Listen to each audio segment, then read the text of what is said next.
Hello and thanks for joining School of the American Rifle. We got part 2 of our fire damaged AR-15. And the previous one, we did not submerge the upper receiver. So we're going to set that off to the side for a moment. I'll let you see the results of all the stuff sitting in here.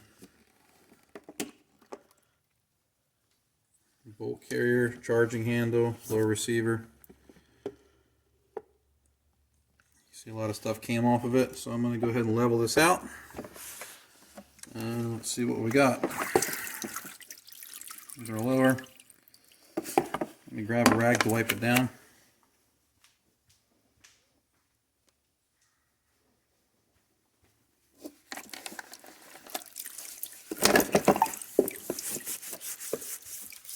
What we're going to do is just take a look at what happened. Got a little general purpose brush here.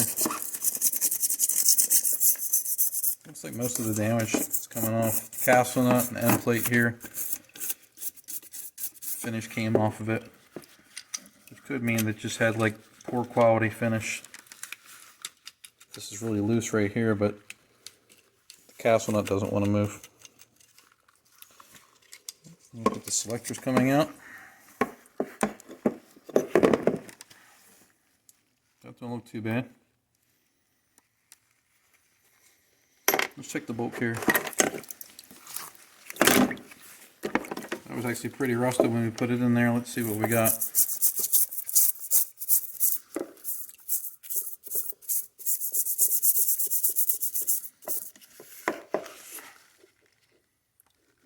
Actually, it doesn't look bad. It's a little discolored. Let me pull the bolt out and see if we have anything going on with the gas rings or something funny.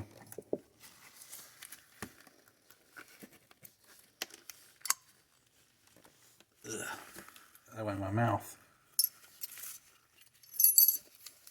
Here's our firing pin. Doesn't look to have any damage to it at all.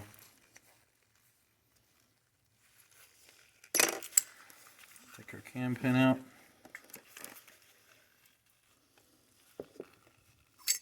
And our bolt.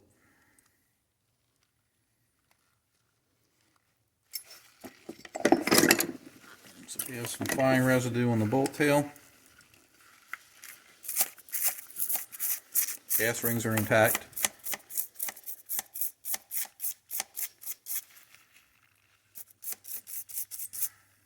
Bolt face doesn't look to be damaged.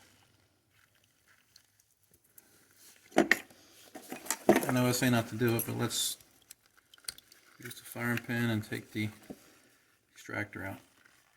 Let's see if the rubber insert has been damaged.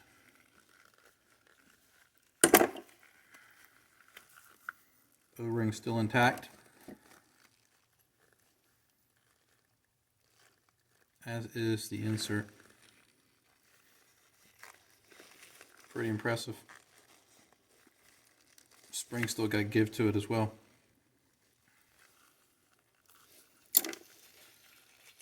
What we're going to do is we're going to pause the video. I'm actually going to take this over to the parts washer and I'm going to scrub this off. We can see we're losing a little bit of finish on the carrier key here too.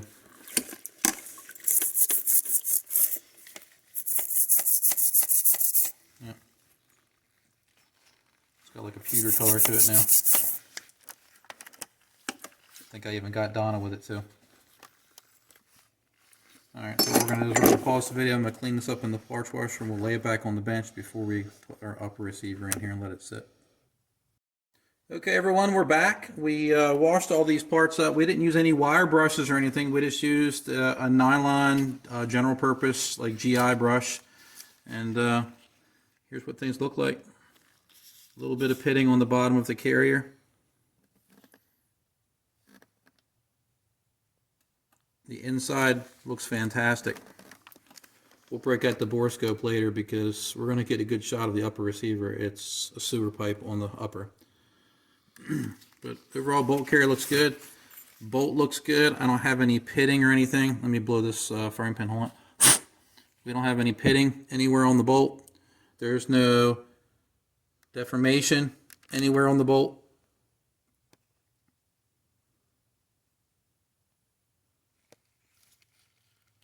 The back of the lugs don't have any weird indications that it fired when it was really hot. We'll gauge all this stuff out before I put it back together, but the trigger looks good. I do believe that the disconnect spring should be replaced on this. So we'll go ahead and pull that out now. Looks pretty bad. See how the bottom sort of collapsed in on itself. I'm not saying it wouldn't work, but you could get a gun that isn't going to function properly, so we'll replace that part. The magazine spring's a little short, but I think we'll be able to get away with that. I was worried a little bit about the bolt catch spring, but actually it doesn't look bad. So we're going to try to use that. This is the front pivot detent. You can see that it deformed a little bit. There's our detent. Looks like that melted a little bit.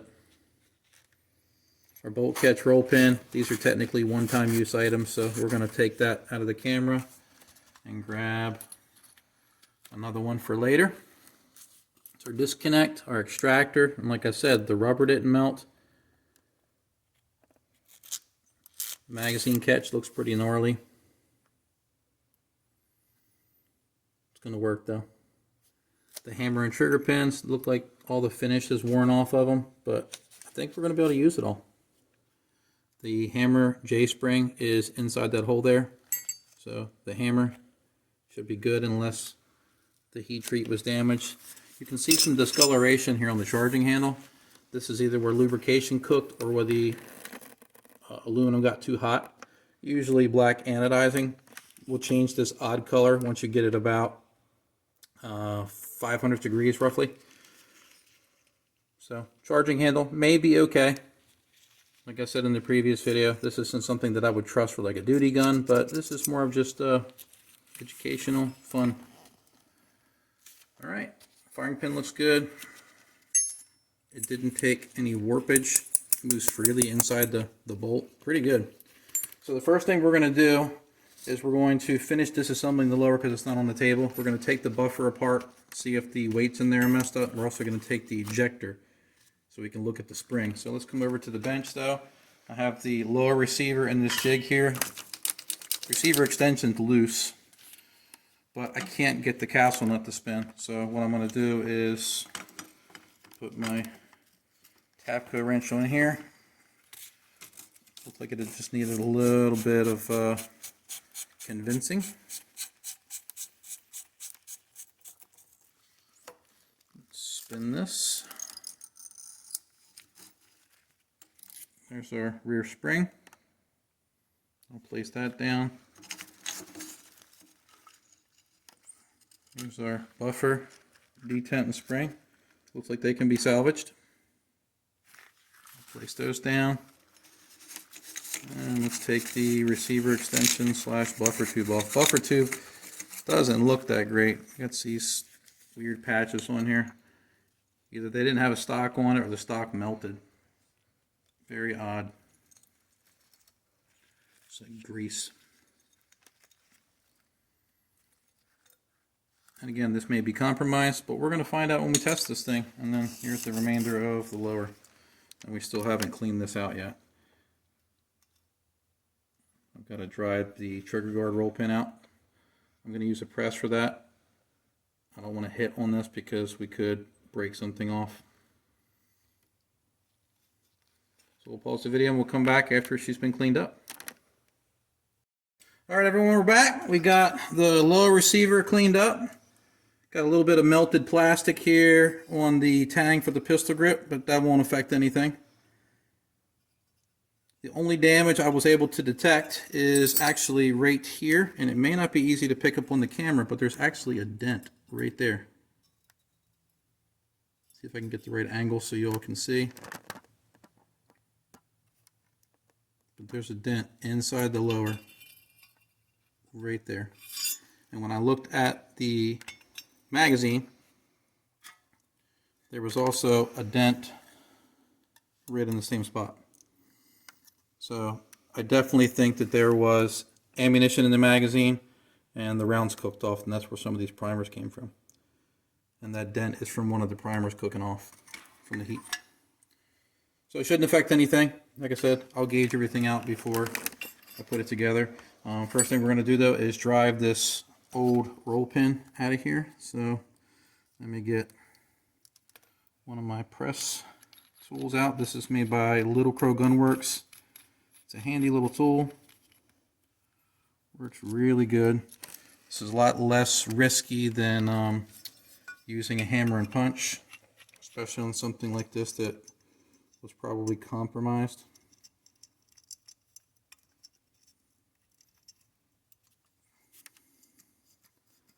I'll make sure this is lined up over here. It appears to be. There we go. And I'm pushing the roll pin out.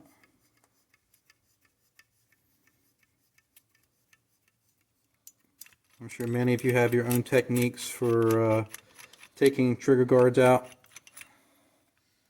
I'm not saying that my way is right.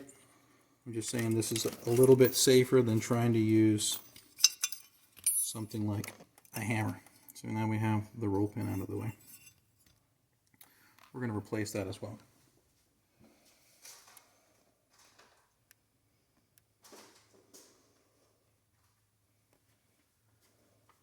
Alright, so far we're going to replace the bolt catch roll pin, the trigger guard roll pin, the disconnect spring, and what I can see here with the hammer spring. We could probably use this, and there's actually some springs in the market that look like this, but you can see how it has sort of like a bowed shape to it. Here's what a good new spring should look like. If you don't believe me, you look into take a technical data package and it'll show the spring is flat unless you're dealing with the burst kit, which one of the legs are like this. But typical M16 or AR-15 hammer spring legs are all level. So we're going to replace the hammer spring with a new one. That's a Spring Co. We're going to replace the bolt catch roll pin with a spiral pin. And we're going to replace the trigger guard roll pin with a spiral pin. And then I have to get a disconnect spring. So let me put this tool back real quick, get it off the bench. The bench is a mess, but we'll try to keep things as tidy as possible. Next thing we're going to do is we're going to take the buffer apart. Like we had in the previous video, there is some damage to the pad from one of the primers embedding in there, but this pad is going to work. So we're going to come over here to the vise. You don't want to crush this really hard when you're doing this work because the buffer body isn't really that thick. And I'm going to use this punch to drive the pin out.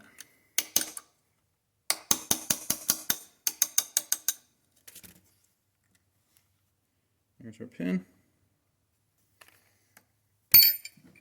And let me try to squeeze this off. I don't know if we got any juice in there or not. Looks like we did. Let's come over to the bench and dump it out. Pretty gross. Alright, the weights are corroded a little bit. The rubber pads appear to be intact. They didn't melt. So the inside of this gun did not get that hot, or these things would have been roasted. So we're going to put these, since this is a non-heavy buffer, all these are steel, we're going to put all these into the Evaporust, and I'll clean this out separately. But we can use that again. All right, so let me throw those into the solution off camera, and then we're going to take our ejector out.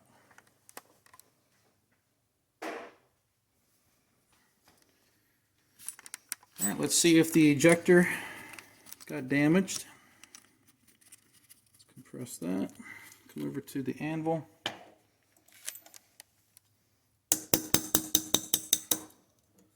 And again, I will replace this pin.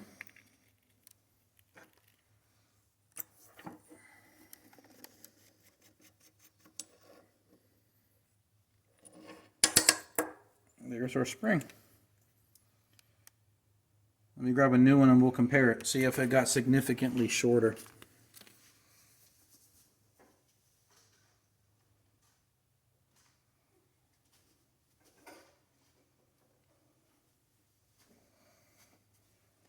We are going to discard the ejector roll pin, and I have a new spiral one. I'll put this over here with the new parts. Alright, here is our new spring. That's a spring co. There is a little bit of a difference there. So I'm thinking a little bit of heat got to that spring. Not saying it would not work, but so we don't experience any malfunctions. Maybe it was a bad one out of the gate. We're going to replace that one. So we'll put that over there. So far, just some springs and roll pins. Ejector's not damaged, and the bolt looks good.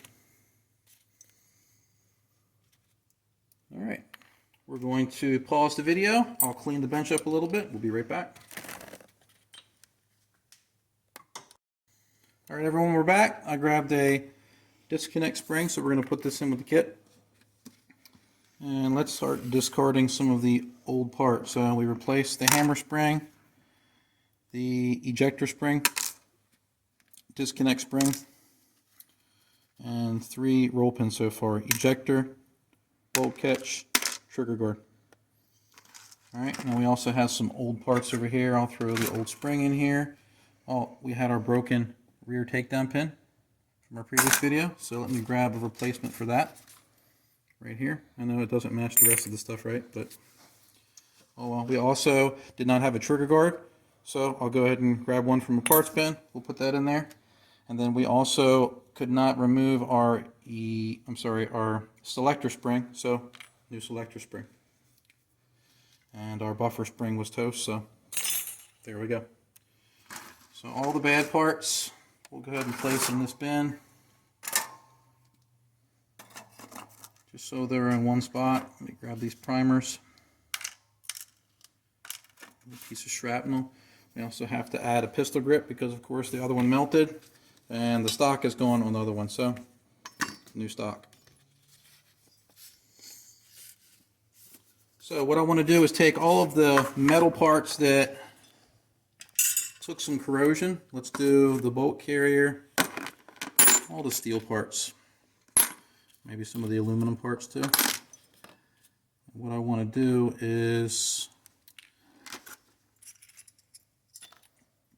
get them coated in oil. Firing pin's fine. That's okay. These are our new springs here. There, and there. We don't have to coat those with anything.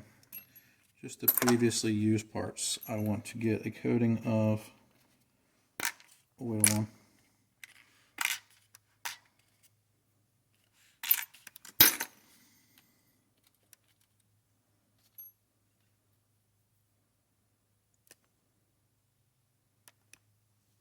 That don't look bad.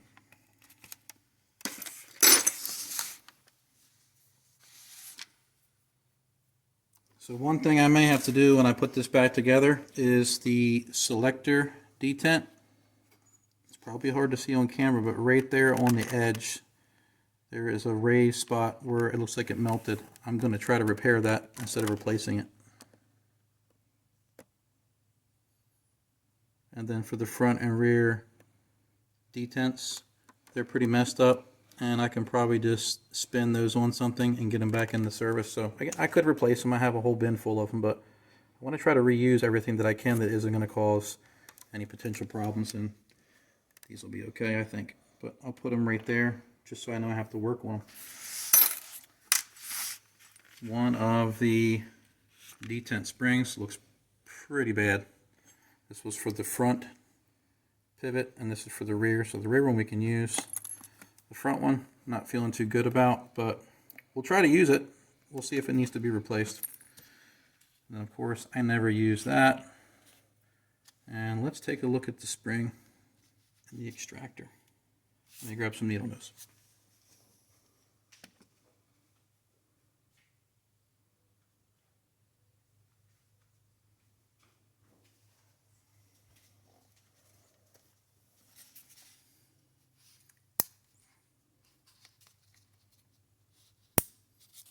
Doesn't want to come out. There we go. Spring looks like typical run-of-the-mill spring. Like I said, the insert didn't melt.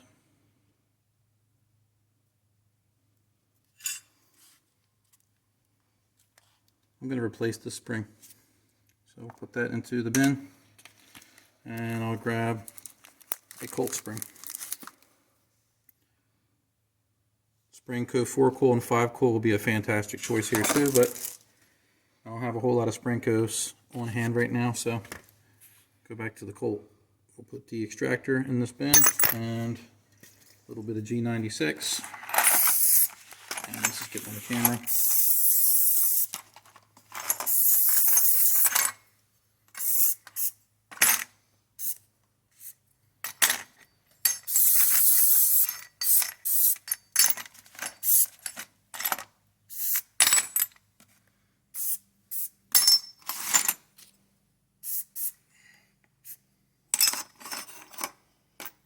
Inside that bolt carrier looks pretty good. Gas key too. Take those, move those out of the way as well. Those are all our good parts. Receiver extension really doesn't need any oil. Let's go ahead and get our bin of Evaporous back onto the bench here. I'll grab it and bring it over.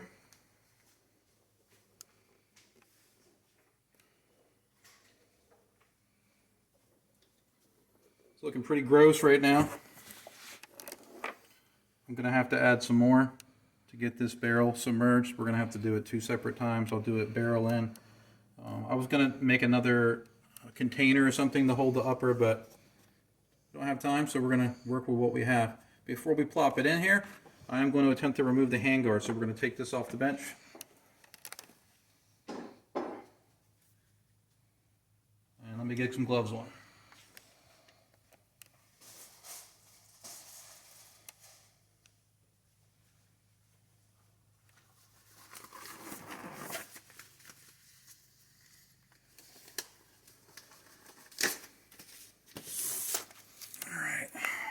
To the vise.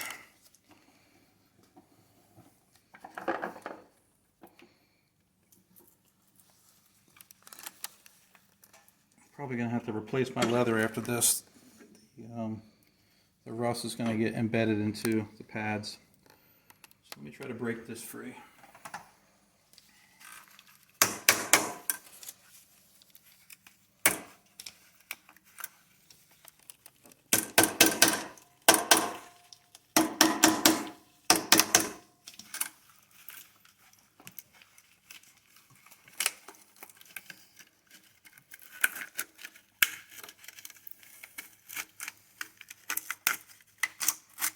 There we go. We'll go ahead and put this into our bin. And, oof, this looks awful. Lots of melted plastic in there. Let me grab a little tiny chisel and try to pick some of it out before we submerge it.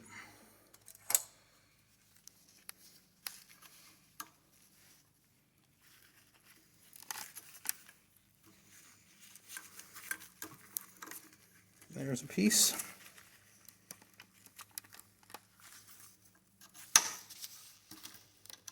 Look at that, the delta ring's still working. Look, pretty impressive. All right. Before we submerge this, we'll have to pause the video one more time. I'm going to show you how bad the inside of this barrel looks before we soak it. It's really awful. So let me grab a cheap bore scope. We're not going to put the real nice one in there. And I'm going to show you what's going on inside. All right, everyone, we're back. I have one of our test-long flexible bore scopes from the workbenches. I have it plugged into a cell phone here. Here's our camera. I don't have the angle viewer on it or the mirror. We're going to look straight in. I want to show you how awful this barrel looks. So we're going to go into the upper and then over to the cell phone. We might have to kill the light. There we go.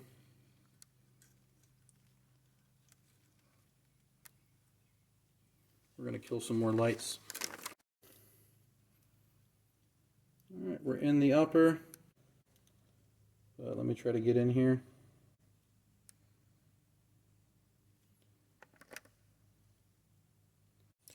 We had some technical difficulties when we were trying to get the camera to focus along with the test long and the cell phone camera.